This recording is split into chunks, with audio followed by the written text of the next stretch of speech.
ini. Karena wajib untuk kita selalu memuji dan memuji. Terus bersyukur kepada Allah Subhanahu wa taala. Dengan lisan kita memuji Allah dan dengan hati kita mengakui, meyakini bahwa nikmat yang kita rasakan di saat ini adalah datangnya dari Allah semata. Dan kita wujudkan dengan amalan, kita buktikan dengan amalan anggota badan kita. Kita fokus hadir di majelis ilmu. Kita menjaga adab-adab majelis ilmu sebagai bentuk kesyukuran kita akan nikmat yang agung. Ketahuilah jemaah sekalian, yang hadir di majelis ini bukan cuma penuntut ilmu saja dari kalangan manusia. Ada makhluk yang mulia yang hadir di tengah kita. Makhluk Allah yang mulia sedang menaungi kita. Malaikat Allah Subhanahu wa taala. Sebagaimana berita manusia yang paling jujur Nabi Muhammad sallallahu alaihi wasallam. Majtama'a qaumun fi baitin min buyutillah yatluna kitab Allah wa yatadarasunahu fima bainahum illa nazalat alaihimus sakinah wa ghasyiyatuhumur rahmah wa hafathumul malaikah wa dzakarahumullahu biman indah. Tidak ada suatu kaum yang berkumpul di salah satu dari masjid, dari rumah-rumah Allah Subhanahu wa taala, kecuali pasti turun kepadanya sakinah, ketenangan, dan rahmat Allah akan meliputinya. Wa haffathumul malaikah, malaikat akan menaungi. Jadi jemaah sekalian, ini amalan besar yang sedang kita lakukan. Bukan presiden yang datang di sini. Bukan orang-orang kaya. Bukan para menteri. Tapi malaikatnya Allah yang menaungi kita. Maka jaga adab kita. Luruskan niat kita. Ini nikmat besar. Malaikat berdatangan untuk menaungi orang-orang yang sedang menuntut ilmu agama. Bahkan yastaghfir lahu man fis sama wa man fil ardh. Apa yang ada di langit dan di bumi memohonkan ampun untuk mereka. Ini ibadah besar. Tidak rugi Ki kalau datang dari Porman ke sini. Datang dari Toraja ke sini. Dari Mamuju datang ke sini tidak rugi sama sekali. Orang-orang kalau ingin ketemu artis idolanya sampai ribuan kilometer, bahkan kadang harus naik pesawat. Berdesak-desakan. Kalau datang klub bola yang merupakan idolanya, bintang lapangan yang paling dia jadikan idola, walaupun bayar karcis jutaan, ngantri, berdiri lagi, tidak ada tempat duduk. Panas matahari, siap dia. Subhanallah. Padahal hal tersebut tidak mengundang ridhonya Allah Subhanahu wa taala. Adapun yang seperti ini yang hadir para malaikat menaungi para penuntut ilmu dan dimintakan ampun oleh para malaikat. Jazakumullah khair. Nah, jazakumullah. Bismillah.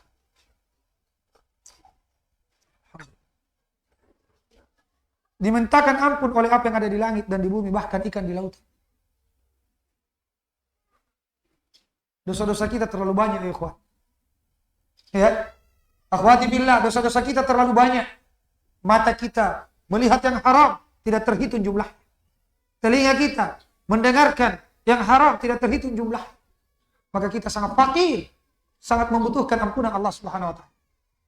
Dan mungkin kalau kita saja istighfar, masih lebih banyak dosa dibanding istighfar tak.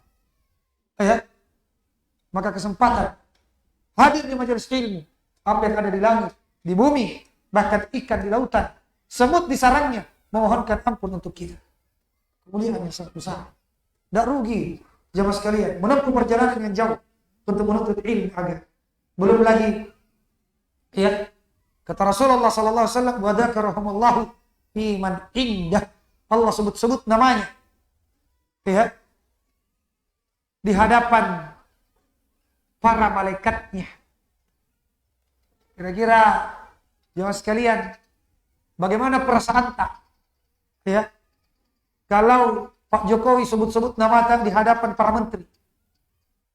Abu Fulan dari Majene itu orangnya Masya Allah, orangnya Masya Allah. Ya, kita alhamdulillah tidak mengharapkan pujian dari manusia ya, tapi kalau ini terjadi sama orang awam ya, jangan dipuji. Ketemu saja orang yang dia sukai, yang dia senangi, ya minta foto saja sudah senang. Betul tidak? Sudah senang. Apalagi kalau orang 01-nya Indonesia yang puji dia di hadapan para pejabat ini, menteri-menteri hadir, disebut-sebut namanya. Pasti orang bertanya-tanya. Para menteri akan bertanya, siapa gerangan? Si A ini kok presiden menyebut-nyebutnya? Iya, dari Majene, subhanallah. Hadir di majelis ilmu, jamaah sekalian.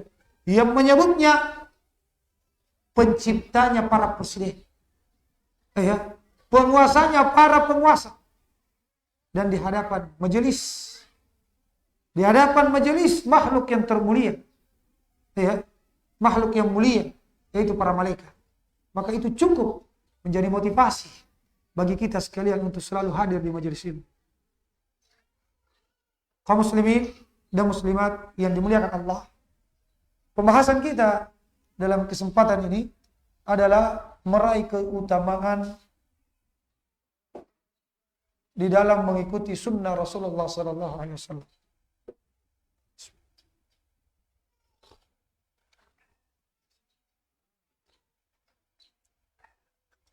Afwan ya, karena minum jahe, soalnya suaranya serak-serak.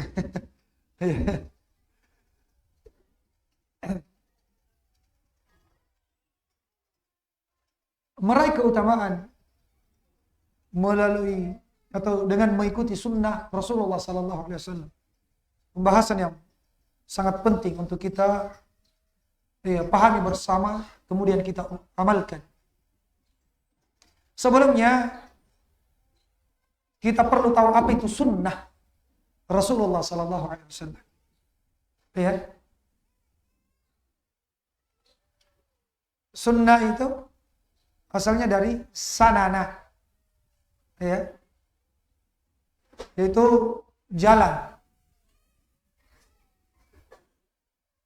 Adapun secara istilah, para ulama beda pendapat dalam mendefinisikannya.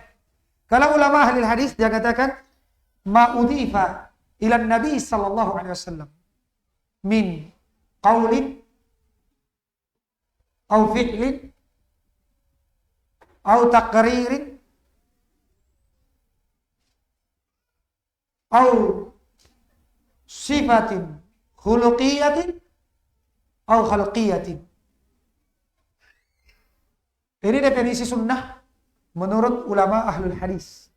Apa saja yang disandarkan kepada Rasulullah sallallahu alaihi wasallam berupa ucapan, ya, ucapannya Rasulullah,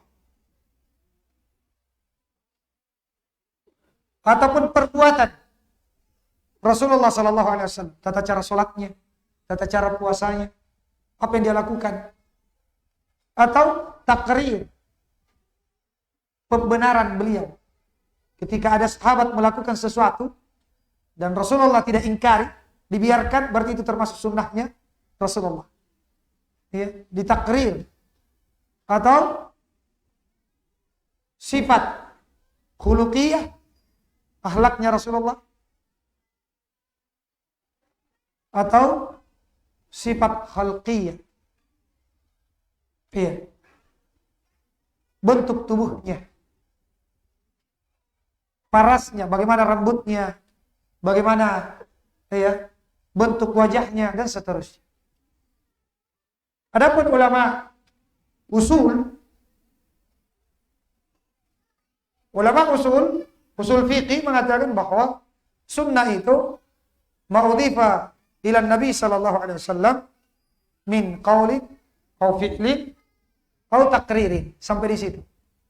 Ya, apa saja yang disandarkan kepada Rasulullah berupa ucapan, perbuatan atau takrir yang dibenarkan oleh Rasulullah sallallahu alaihi wasallam, yang diakui oleh Rasulullah sallallahu alaihi wasallam, yang disetujui. Kenapa ulama usul membatasi sampai di sini? Karena hanya 3 ini yang bisa ditarik sebuah hukum. Ya, sunnahkah, wajibkah? Adapun sifat khalqiyah atau khuluqiyah tidak masuk dalam pembahasan ulama usul fiqih. Ya. Kemudian para fuqaha ahli fikih juga memiliki definisi lain. Ya. Dan ini definisi belakangan muncul. Iya, tidak dikenal di zamannya salaf. Berkaitan tentang hukum terhadap orang yang mukallaf. Orang yang sudah balik, berakal, muslim. Yaitu sunnah bermakna mustahab. Ya, kalau dikerjakan dapat pahala, kalau ditinggalkan maka apa? Tidak apa-apa. Tapi kalau kita jangan bilang seperti itu, meninggalkan sunnah tidak apa-apa. Ya, kita katakan rugilah. Iya kan? Dikerjakan dapat pahala, kalau tidak dikerjakan ya rugi. Rugi kan? Tidak sholat sunnah 2 rakaat sebelum subuh. Hukumnya sunnah memang. Artinya tidak berdosa kalau ditinggalkan. Tapi rugi kita. Ya, lebih baik dibanding dunia dan seisinya pahalanya. Kan rugi.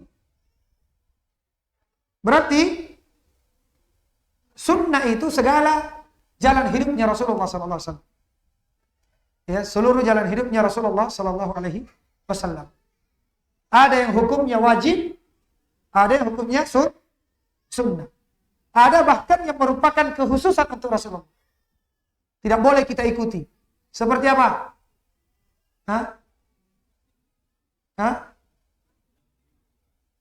Kenapa? Kasih dia. Menikah lebih dari 4. Nah. Saya semangat. Ya, menikah lebih dari 4 kekhususan Rasulullah SAW. Kalau kita tidak boleh, biar kuat. Ya, biar tebal dompet tak. Ya. Kuat ilmu tak. Apalagi kalau tidak ada ilmu, ya, tipis dompet.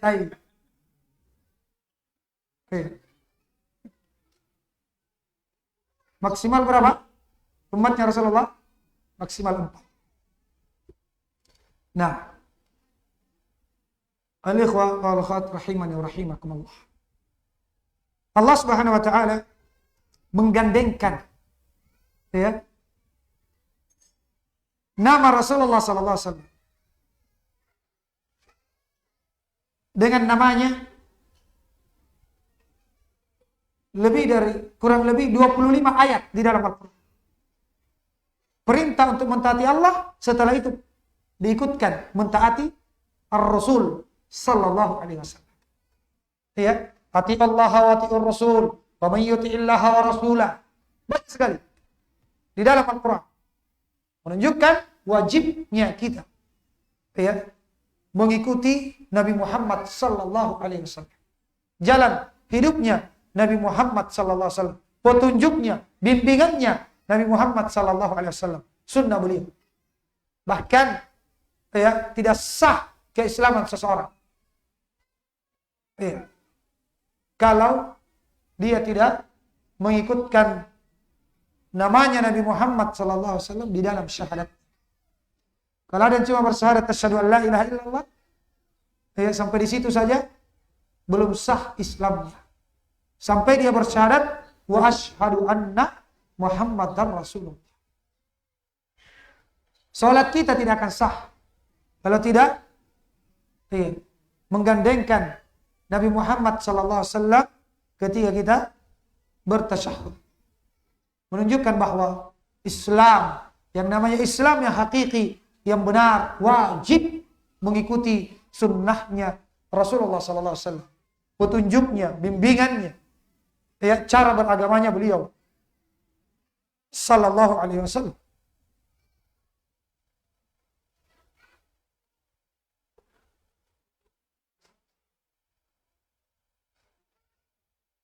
Bahkan jemaah sekalian yang dimuliakan Allah Subhanahu wa taala, ketika ada orang beribadah ikhlas, luar biasa ikhlas, sampai dia nangis-nangis, tapi cara ibadahnya tidak sesuai dengan tuntunannya Rasulullah, tidak sesuai dengan sunnahnya, maka tidak akan diterima.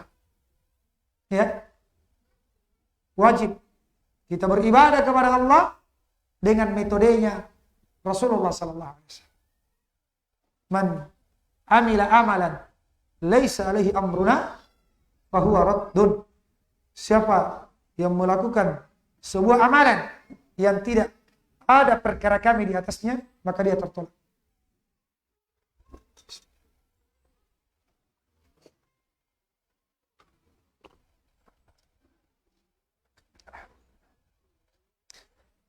Kemudian Allah Subhanahu wa taala di dalam banyak ayatnya memerintahkan kepada kita sekalian untuk selalu menjadikan Rasulullah sebagai tauladan kita dalam seluruh perkara. Baik dalam masalah akidah, ibadah, muamalah, akhlak. Allah berfirman, "Laqad kana lakum fi Rasulillahi uswatun hasanatun liman kana yarjullaha wal yawmal akhir wa dzakarallaha katsira." Sungguh, kata Allah, pada diri Rasulullah ada suri toladan yang baik. Bagi siapa? Bagi orang yang mengharapkan Allah, mengharapkan rahmat Allah, dan mengharapkan hari akhirat, dan banyak berzikir kepada Allah Subhanahu wa taala.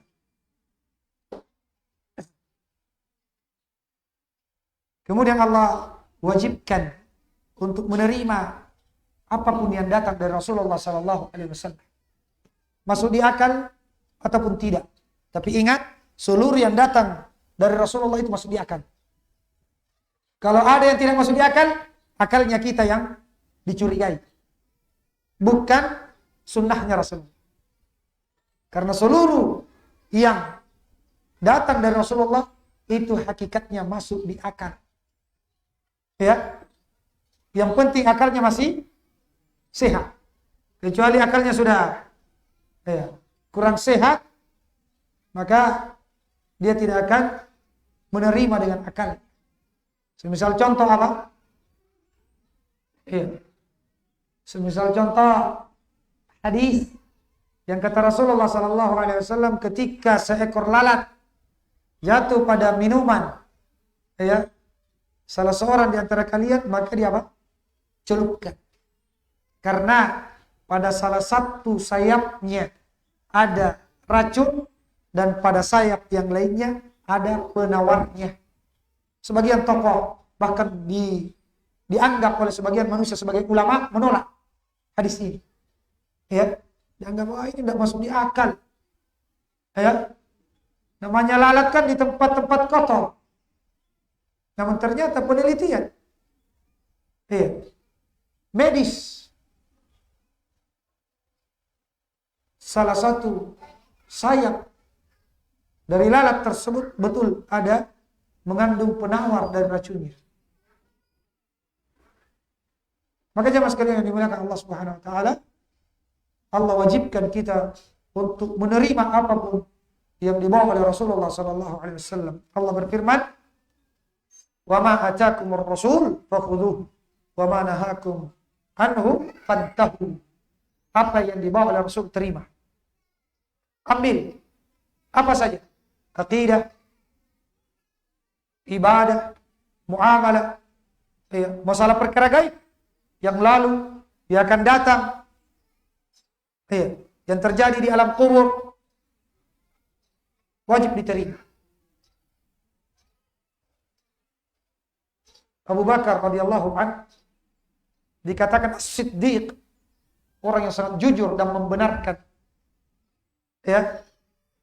Karena beliau adalah manusia yang paling pertama membenarkan kisah Isra Mi'rajnya Rasulullah sallallahu alaihi wasallam. Ketika orang-orang kafir Quraisy tidak percaya berita tersebut di zaman yang belum ada pesawat, ya, belum ada kamera seperti ini, belum ada teknologi. Ada manusia yang menembus sampai langit ketujuh, sampai ke Sidratul Muntaha dengan jasad dan ruh. Mereka tolak, tidak masuk di akal. Tapi Abu Bakar As-Siddiq, ya, selama berita itu datang dari Rasulullah, tidak ada keraguan sedikit. Terima. Inilah sifat seorang muslim, orang yang beriman seperti itu. Apa yang datang dari Rasulullah tidak diragukan sedikit pun selama itu sahih. Ya, dia terima. Dia gigit dengan gigi gerahannya, sekalipun seluruh manusia menyelisihinya, sekalipun seluruh manusia mencelanya, menghinanya. Ya. Selama itu datang dari Rasulullah sallallahu alaihi wasallam, dia terima. Wa ma ataakumur rasul fakhudhuhu. Apa yang dibawa oleh Rasul kepada kalian, terima, ambil. Iya. Wa ma nahakum anhu fantahu. Apa yang beliau larang, tinggalkan. Sekalipun kita sudah kecanduan, sekalipun itu adat istiadat, sekalipun itu perintah bos kita, kalau larangannya Rasulullah di situ, buang jauh-jauh. Iya. Berhenti. Jangan lanjutkan. Itu prinsip orang yang beriman.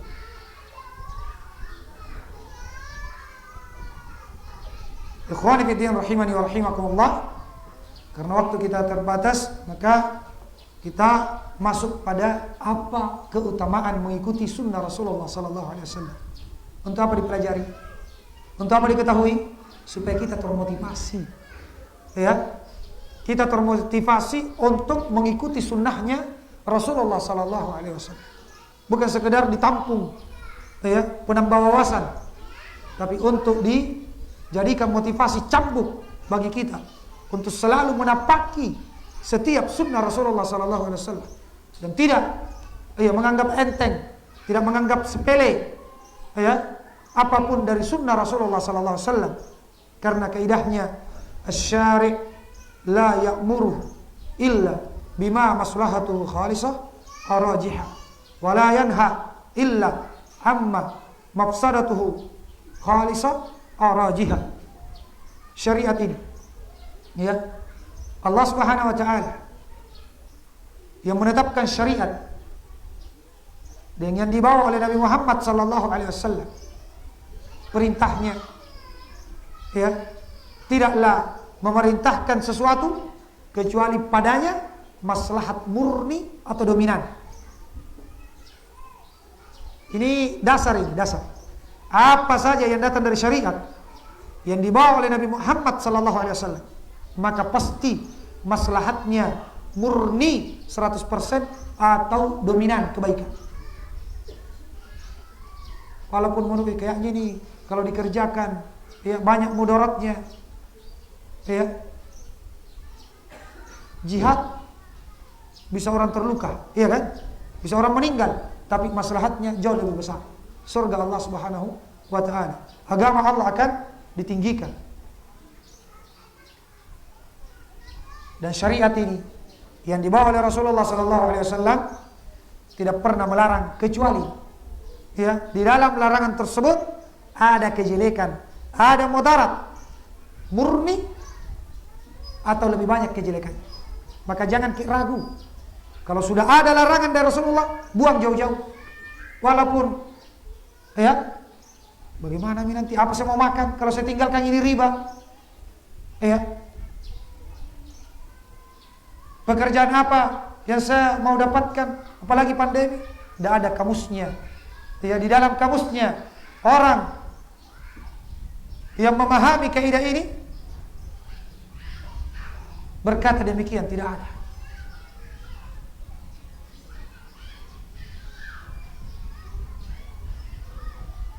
ketika Rasulullah sallallahu alaihi wasallam sampai hadisnya kepada kita bahwasanya dilarang untuk menyentuh perempuan yang bukan mahram. Ya. Bahkan itu lebih ringan dibanding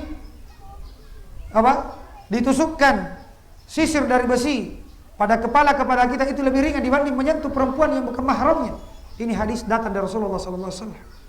Kerjanya ngojek, ojol.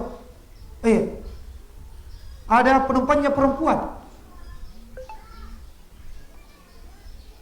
Maka dia tidak akan pernah berpikir kalau begini nih, tidak ada penumpangku ini. Rata-rata yang chat, yang order perempuan semuanya. Nanti tidak ada pekerjaanku, tidak dapat rezeki, tidak makan istri dan anakku. Tidak ada di dalam kamusnya mereka yang seperti itu. Oh, berarti kalau begitu saya harus putuskan ini pacarku ini. Karena otomatis akan bersentuhan, akan berjalan berdua. Tapi nanti tidak dapat istri. Tidak menikah, maka saya putuskan dengan dia. Tidak ada sama sekali. Tidak ada di dalam kamusnya orang-orang yang memahami kaidah tadi, yang mengimaninya. Tidak ada pikir panjang lagi. Selama itu sudah perintahnya Rasulullah, terima 100%. Tanpa ada keraguan. Selama itu larangannya Rasulullah, dia tinggalkan. Seketika itu. Tidak pikir panjang mereka. Karena dia tahu pasti maslahatnya lebih besar. Ingat itu. Pasti maslahatnya lebih besar. Karena Rasulullah tidak memerintahkan kecuali ketika maslahatnya murni 100% atau lebih banyak. Dan tidak melarang kecuali mudaratnya murni atau lebih banyak mudaratnya. Makanya andai kata pelaku bisnis betul-betul percaya akan hal ini, maka riba akan segera dia putus dan tidak akan takut yang namanya rugi. Pasti Allah akan gantikan dengan yang lebih baik. Maslahatnya lebih besar. Jamaah sekalian dimuliakan Allah,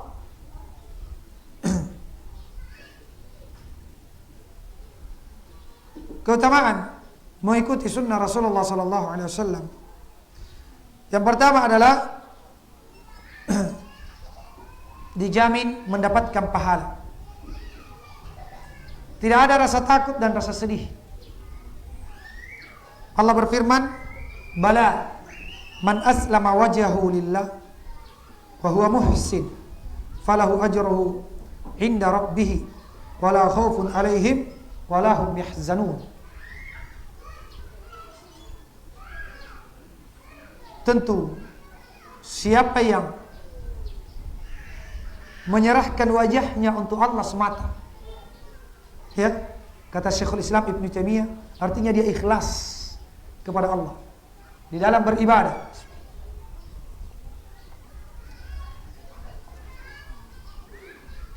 Wa huwa muhsin, dalam keadaan dia muhsin, berbuat baik. Kata Syekhul Islam Ibnu Taimiyah bahwa ketika dia beribadah kepada Allah, dia mengikuti sunnahnya Rasulullah sallallahu alaihi wasallam. Apa balasannya? Ketika mengikuti sunnah Rasulullah, falahu ajruhu inda rabbi, untuknya pahala dari sisi Allah. Apalagi wala khaufun alaihim, tidak ada rasa takut atas mereka. Apalagi wala hum yahzanun, mereka tidak akan bersedih. Maka orang yang mengikuti sunnah Rasulullah pasti dapat pahala, tidak ada rasa takut, dan mereka tidak akan bersedih. Keutamaan yang kedua, mengikuti sunnah Rasulullah sallallahu alaihi wasallam menunjukkan kesempurnaan iman seseorang. Allah Subhanahu wa taala berfirman, "Fala wa rabbika la yu'minuna hatta yuhakkimuka fima shajara bainahum, thumma la yajidu fi anfusihim harajan mimma qadaita wa yusallimu taslima." Fala wa rabbika, Allah bersumpah sekali-kali tidak, demi Rabbmu, bersumpah dengan diri, disandarkan kepada Nabi Muhammad, bukan dikatakan apa? Rabbun nas, Rabbnya manusia, tapi disebutkan disandarkan kepada manusia paling mulia. Fala warabbika la yu'minuna, mereka belum dianggap beriman, belum sempurna iman, sampai mereka menjadikanmu wahai Nabi Muhammad sebagai hakim, pemutus terhadap apa yang mereka perselisihkan. Ada perselisihan, ya, dia kembalikan apa sunnahnya Rasulullah. Datang keterangan dari Rasulullah, dia ikuti. Ya. Ini orang yang sempurna keimanannya. Kemudian selanjutnya, satu-satunya jalan menuju surga Allah Subhanahu wa taala, ya, dengan mengikuti sunnah Rasulullah sallallahu alaihi wasallam. Kata Rasulullah sallallahu alaihi wasallam di dalam hadis Abu Hurairah radhiyallahu anhu, "Kullu ummati yadkhuluna al-jannata illa man aba." Qalu, "Wa man ya'ba ya Rasulullah?" Qala, "Man ata'ani dakhala al-jannah, wa man asani faqad aba." Seluruh umat Islam ini dijamin masuk surga,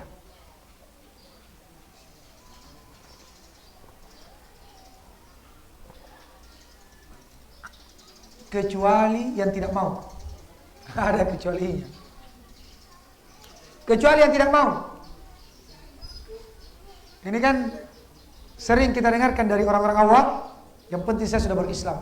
Ada jaminannya Rasulullah, seluruh umat Islam itu masuk surga. Iya, yang penting saya KTP ku sudah Islam, sudah dijamin masuk surga. Padahal tidak seperti itu maknanya. Ada umat Islam KTP-nya Islam, tapi ternyata dia tidak mau masuk surga. Memang di mulutnya dia tidak bilang saya tidak mau masuk surga, tetapi amalannya mengatakan demikian. Lisanul hal, ya, prakteknya di lapangan dia tidak mau masuk surga. Qalu wa man ya'ba ya Rasulullah? Para sahabat bertanya, siapakah mereka yang enggan masuk ke dalam surga dari umat Islam ini ya wahai Rasulullah? Kata Rasulullah sallallahu alaihi wasallam, "Man ata'ani dakhala al-jannah." Siapa yang mentaatiku, mengikuti sunnahku. Ya, Rasulullah mengatakan Allah itu di atas. Dia bilang tidak, Allah di mana-mana. Rasulullah sallallahu alaihi wasallam, ya, mengatakan sallu kama ara'aitumuni usolli. Salat kalian sebagaimana kalian melihat aku salat. Dia bilang tidak, ada guru tarekatku bagus caranya salat. Ya, tidak mau taat kepada Rasulullah sallallahu alaihi wasallam. Iya, tidak mau mengikuti sunnah dan tuntunannya. Dia lebih mendahulukan tuntunan guru tarekatnya. Iya, guru spiritualnya lebih didahulukan. Maka kata Rasulullah, ini orang yang apa? Orang yang enggan, sekalipun dia mengaku muslim, dia enggan untuk masuk ke dalam surga. Wa man asani faqad aba. Siapa yang menyelisihiku, dialah orang yang enggan, ya, masuk ke dalam surga. Allahul musta'an. Kemudian jamaah sekalian dimuliakan Allah Subhanahu wa taala,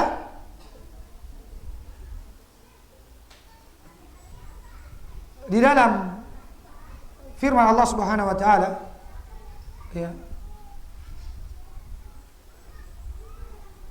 juga Allah menjelaskan bahwa dengan mengikuti sunnahnya, ya, mentaati Rasulullah sallallahu alaihi wasallam, maka akan dibalas dengan surga Allah Subhanahu wa taala,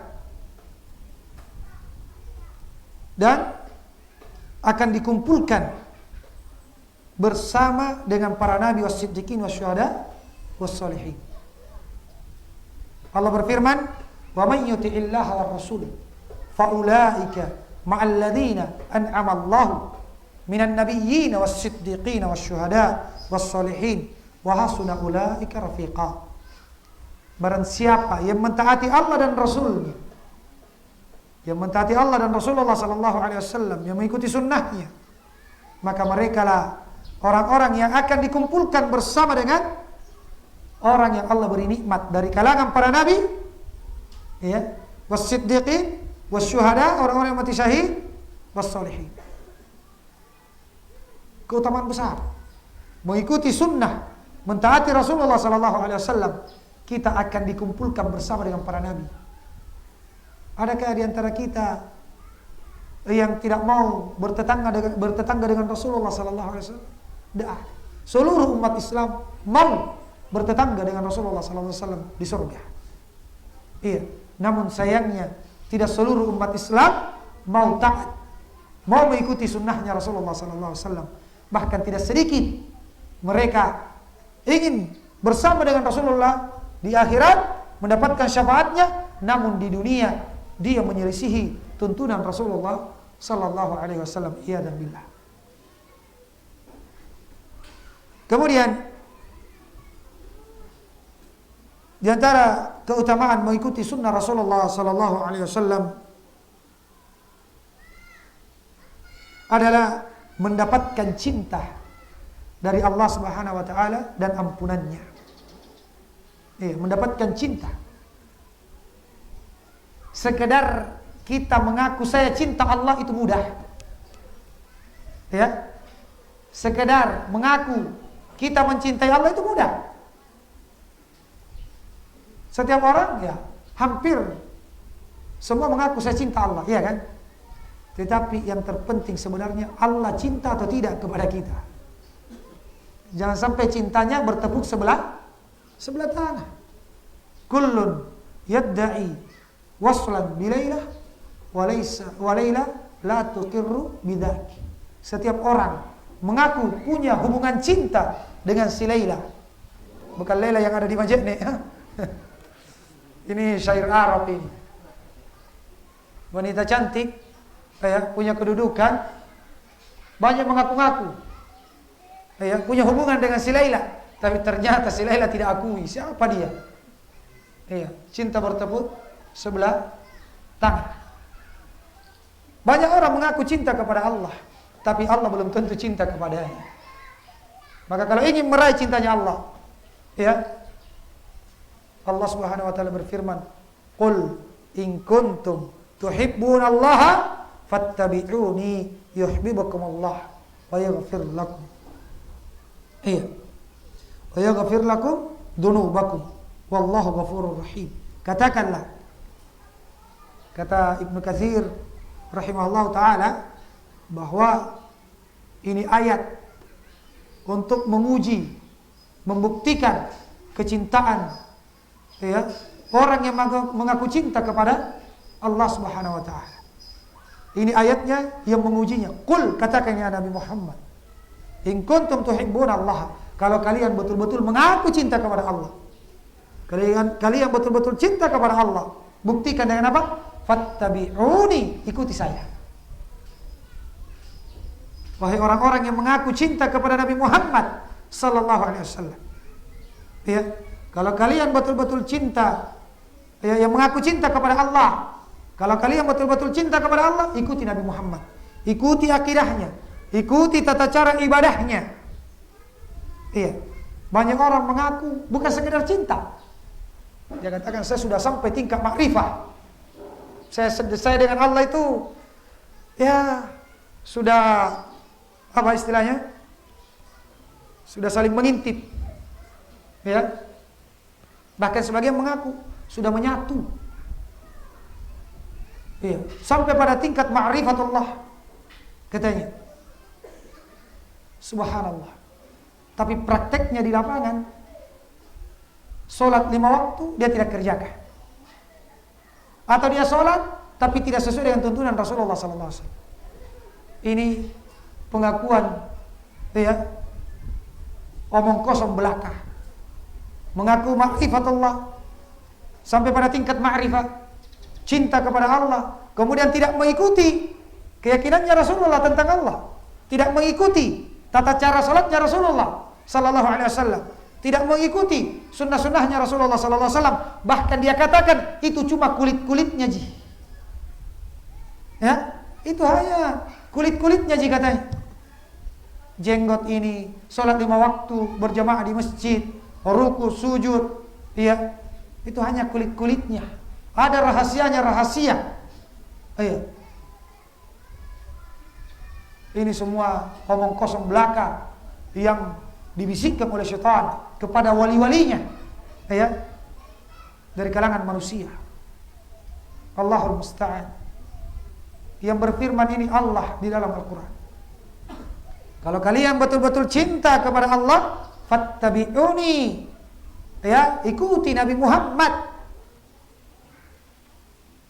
Akidahnya, ibadahnya, muamalahnya, akhlaknya. Maka jemaah sekalian, kalau kita lihat ada orang, ya, akidahnya sesuai dengan akidahnya Rasulullah, tata cara salatnya, puasanya, hajinya, ibadah-ibadahnya sesuai dengan tata caranya Rasulullah sallallahu alaihi wasallam, ya, akhlaknya dan seterusnya, maka itu indikasi besar bahwa orang tersebut adalah orang yang betul-betul mencintai Allah. Sekalipun kalau ditikam tembus, ya, berdarah juga, ya. Karena banyak orang salah paham, dikiranya kalau kebal, ya, sholat di atas air, di atas sajadah terbang dia, ya, di atas sajadah, itu wali Allah. Itulah orang yang cinta dan dicintai oleh Allah Subhanahu Wa Taala. Keliru besar. Nabi Muhammad sallallahu alaihi wasallam, masjidnya Nabi Muhammad sallallahu alaihi wasallam itu dibangun dengan apa? Dengan bahan yang mereka kumpulkan sendiri, dengan tenaga yang mereka kerahkan sendiri. Tidak ada sejarahnya bahwasanya Masjid Nabawi, Masjid Kuba tiba-tiba datang, tiba-tiba sudah terbangun. Ya. Tiba-tiba sudah terbangun begitu saja, dibangun oleh malaikat. Tidak ada. Berarti nakal-nakalai masjid yang ada di Majene, ya. Yang masjidnya tiba-tiba apa? Sudah ada yang mengirim, ya, 200 sak, tidak ditahu, ya, siapa yang mengirimnya. Tersebar cerita seperti itu, ya. Masjid Nabawi dibangun. Karena ini jamaah sekalian, hampir di setiap daerah ada cerita-cerita seperti itu, ya. Di Bulukumba juga ada yang seperti itu. Di sebagian ada semua daerah itu masjid katanya malaikat yang bangun. Wah, orang berbondong-bondong ke sana. Subhanallah. Padahal tengah malam ada yang masukkan pasir, ada yang masukkan batu gunung, akhirnya terbangun. Ya, dilihat di siang hari, malaikat yang bawa. Ya. Inilah mindset, pola pikirnya, ya, kaum muslimin. Sebagian kaum muslimin itu agak butuh diluruskan. Banyak PR kita untuk mendakwah, ya. Yang aneh-aneh, yang ganjil-ganjil, yang di luar kebiasaan manusia, itulah yang dianggap kebenaran. Wah, itu benar, itu wali Allah itu. Ya, itu wali Allah.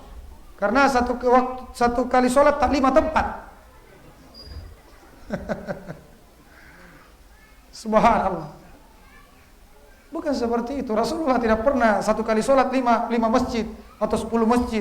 Bahkan tidak pernah satu kali sholat Rasulullah 2 masjid dia tempati. Iya. Padahal tidak ada yang mengalahkan kewaliannya Rasulullah sallallahu alaihi wasallam. Iya. Ini butuh banyak didakwakan di daerah Majene, ya, Mandar ini dan seperti ini. Karena banyak orang yang terdoktrin dengan sebagian pemahaman kehebatan seorang imam, ya, yang memiliki keluar biasaan dan dianggap itu patokan kebenaran. Dialah walinya Allah, ya. Padahal walinya wali, ya, yang tertinggi Nabi Muhammad SAW tidak memiliki kelebihan seperti kelebihannya. Allahul musta'an. Ikhwani fiddin rahimani wa rahimakumullah. Jadi bukti cintanya kita kepada Allah, ia akan dibalas oleh Allah juga berupa kecintaan kepada hamba tersebut dengan mengikuti apa? Sunnah Nabi Muhammad sallallahu alaihi wasallam. Saya tidak perlu sebutkan nama imamnya ya. Nanti kita di demo. Nah, barakallahu fikum. Kemudian jamaah sekalian, perhatikan ayat ini ya. Wa yaghfir lakum dzunubakum. Kalau kalian ikuti sunnahnya Rasulullah, Allah akan mengampuni dosa-dosa kalian. Subhanallah. Makanya kemarin di mana ya kemarin saya katakan ini memakai jenggot sekalipun kita tidur-tidur saja dapat pahala. Karena jenggot ini diantara sunnah Rasulullah Sallallahu Alaihi Wasallam. Ya, masuk ke WC dimanapun, selama masih ada jenggot tak, dan kita pelihara di jenggot demi mengikuti Nabi Muhammad Sallallahu Alaihi Wasallam, terus mendapatkan pahala sunnah. Wa yaghfir lakum dzunubakum. Ya, dosa-dosa kalian diampuni. Allahu Akbar. Iya. Makanya ibu-ibu jangan risih kalau berjenggot suaminya. Ya. Kalau perlu ya, ada calon mertua mau terima lamaran laki-laki, lihat dulu ada jenggotnya atau tidak. Nah, bilang yang tidak berjenggot mati nama lasi. Tidak diterima lagi ini. Subhanallah. Tapi itu baru indikasi, ya. Jelas yang pertama kali ditanyakan agamanya, ya. Tapi sudah ada indikasi kalau dia pelihara jenggot, oh, masya Allah sudah. Ya, sudah ada poin besar untuk bisa diterima lamarannya. Ya. Jemaah sekalian dimuliakan Allah Subhanahu wa taala.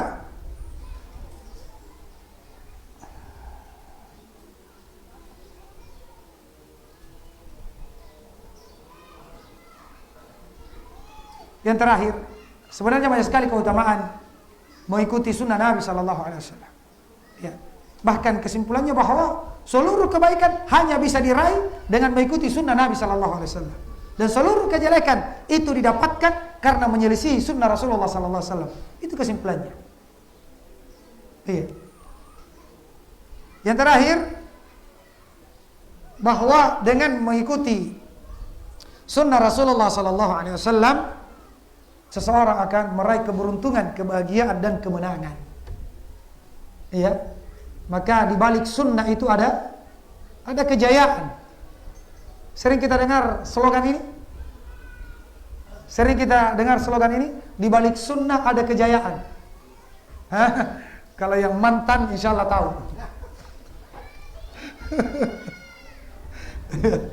Yang mantan pasti tahu slogan ini. Di balik sunnah ada kejayaan. Sayangnya ya saudara-saudara kita yang menjadikan ini slogan, ya slogannya benar, tapi sayangnya prakteknya bukan sunnah Rasulullah yang dia kerjakan. Ya. Betul itu. Di balik sunnah ada kejayaan. Ada dalilnya akan kita sebutkan. Sayangnya mereka ya banyak menganggap itu adalah sunnahnya Rasulullah, ternyata sunnahnya siapa? Ya, sunnahnya orang-orang sekampungnya Syahrul Khan. Iya, bukan sunnahnya Rasulullah Sallallahu Alaihi Wasallam. Iya.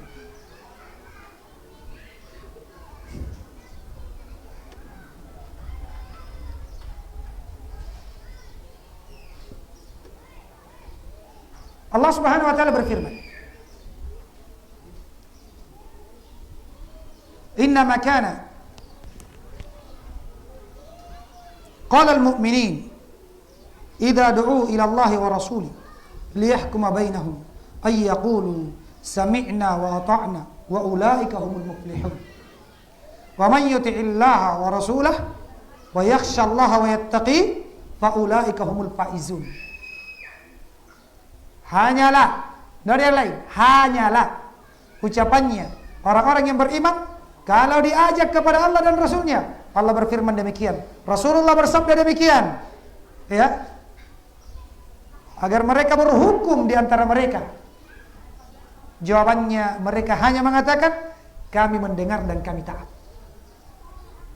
Ada perselisihan, ada permasalahan, disampaikan ayat, disampaikan hadis, jawabannya kami mendengar, kami taat. Tidak ada protes, tidak ada rasa berat. Wa yusallimu taslima, betul-betul dia berserah diri apapun yang datang dari Allah dan Rasul. Ya, kata Allah, wa ulaika humul muflihun, mereka lah itu orang yang akan beruntung. Mengikuti sunnah, ya, di balik sunnah Nabi sallallahu alaihi wasallam ada keberuntungan. Wa may yuti'illaha wa rasulahu wa yakhsha Allaha wa yattaqi, siapa yang mentaati Allah dan Rasulnya dan dia takut kepada Allah dan bertakwa kepadanya, faulaika humul faizun, maka mereka lah orang-orang yang menang. Maka di balik sunnah ada kejayaan, di balik sunnah ada kemenangan, di balik sunnah ada keberuntungan. Ya, tapi yang betul-betul sunnah. Ya, yang ada dalil sahihnya dari Nabi sallallahu alaihi wasallam. Jangan sampai kita menyandarkan sesuatu kepada Nabi Muhammad sallallahu alaihi wasallam padahal berasal dari kantong kita sendiri, berasal dari perasaan kita sendiri. Iya. Berasal dari adatnya manusia, kebiasaannya manusia, atau dari guru kita. Tidak ada sandarannya dari hadis yang sahih. Nabi sallallahu alaihi wasallam mengancam. Ya, karena banyak orang itu semangat mengamalkan sunnah. Hampir kita dapati setiap orang hijrah pasti berubah penampilannya. Ya, dia ganti pakaiannya sesegera mungkin. Penampilan berubah. Kenapa? Saking semangatnya ingin mengamalkan sunnah. Ya, namun sayangnya sebagian dari amalannya, sebagian dari akidahnya, keyakinannya, sebagian dari ibadahnya itu ternyata bukan sunnahnya Rasulullah sallallahu alaihi wasallam. Iya. Bahkan sebagian saking semangatnya ingin menyebarkan sunnah, bukan sekadar mengamalkan, tapi dia sudah semangat menyebarkan. Namun sayangnya bukan sunnahnya Rasulullah sallallahu alaihi wasallam yang dia dakwakan. Iya. Sampai-sampai dia katakan, pelihara ki jenggot tak. Karena Nabi sallallahu alaihi wasallam bersabda, ya, setiap helai jenggotmu itu ada bidadari yang bergelantungan. Ini hadis dari mana ini? Ya. Saking semangatnya ini. Ingin mengikuti sunnah dan ingin manusia mengikuti sunnah. Allahul musta'an. Padahal Rasulullah sallallahu alaihi wasallam bersabda, "Man kadzaba alayya muta'ammidan falyatabawwa maq'adahu minan nar." Siapa yang berdusta atas namaku, membawa-bawa namanya Nabi Muhammad, membawa-bawa sunnahnya Rasulullah, dia berdusta. Ya, apakah dia sengaja berbohong atau dia tidak mau cross check? Ini hadis sahih atau bukan? Ini memang sunnahnya Rasulullah atau bukan?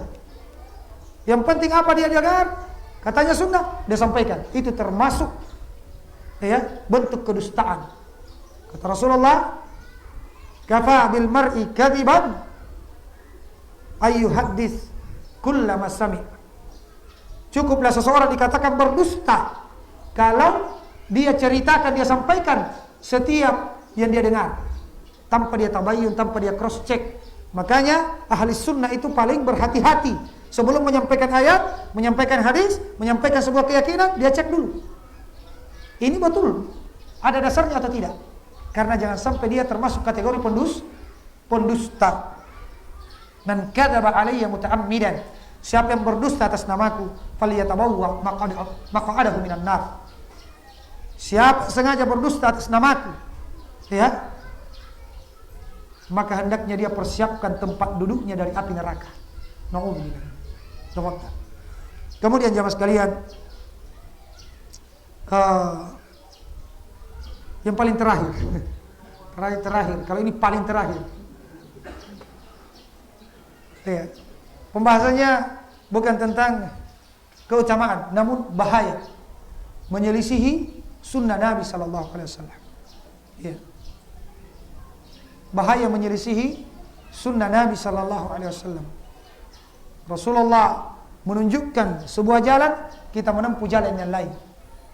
Allah Subhanahu wa taala berfirman, "Falyahdharil ladzina yukhalifuna an amri an tusibahum fitnah aw yusibahum adzabun alim." Hendaknya berhati-hati. Hendaknya berhati-hati orang-orang yang menyelisihi perkaranya Rasulullah sallallahu alaihi wasallam. Menyelisihi akidahnya. Ya. Dan ini yang paling penting ini, masalah akidah, keyakinan kepada Allah Subhanahu wa taala, bukan main-main. Makanya jangan sembarang dengar-dengar orang yang berbicara tentang akidah. Ya, karena tidak semua yang berbicara tentang akidah yang dia bicarakan akidah sesuai dengan akidahnya Rasulullah sallallahu alaihi wasallam. Karena sekarang banyak yang gentayangan di mana? Di YouTube, di media sosial berbicara tentang Allah, di mana Allah, tentang nama-nama dan sifat-sifatnya, tapi tidak sesuai dengan sunnahnya Rasulullah sallallahu alaihi wasallam. Menyelisihi. Kata Allah, "Falyahdharil ladzina yukhalifuna an amri."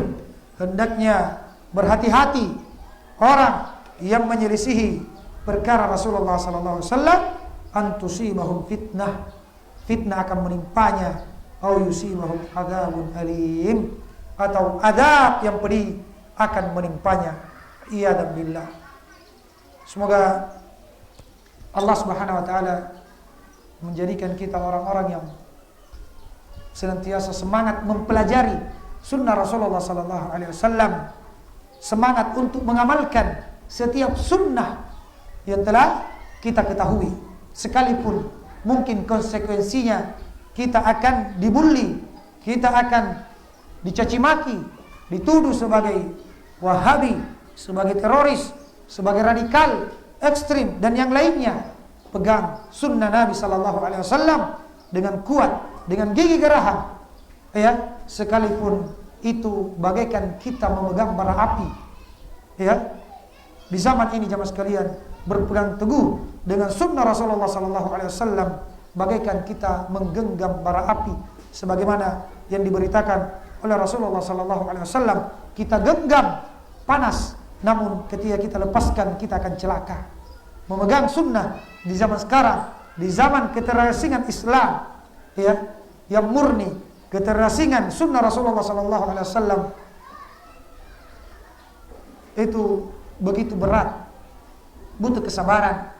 Dan jangan lupa jemaah sekalian, keteguhan, keistiqomahan kita di atas sunnah Rasulullah sallallahu alaihi wasallam, di antara pokoknya adalah memperbanyak doa kepada Allah Subhanahu wa taala. Allahumma ya muqallibal qulub, tsabbit qulubana ala dinik. Allahumma ya musarrifal qulub, sarrif qulubana ala taatik. Ya Allah yang Maha membolak-balikkan hati, kokohkan hatiku di atas agamamu.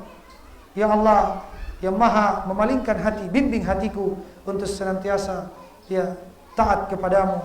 Demikian bisa kami sampaikan, mudah-mudahan bermanfaat, terkhusus pertama kali untuk saya pribadi, kemudian kepada seluruh jemaah sekalian. Kalau ada yang benar, itu datang dari Allah semata. Kalau ada yang salah, dari saya pribadi, dan saya memohon ampun kepada Allah Subhanahu wa taala. Kita tutup dengan doa kafaratul majlis. Subhanakallahumma wa bihamdik, asyhadu an la ilaha illa anta, astaghfiruka wa atubu ilaik. Assalamualaikum warahmatullahi wabarakatuh.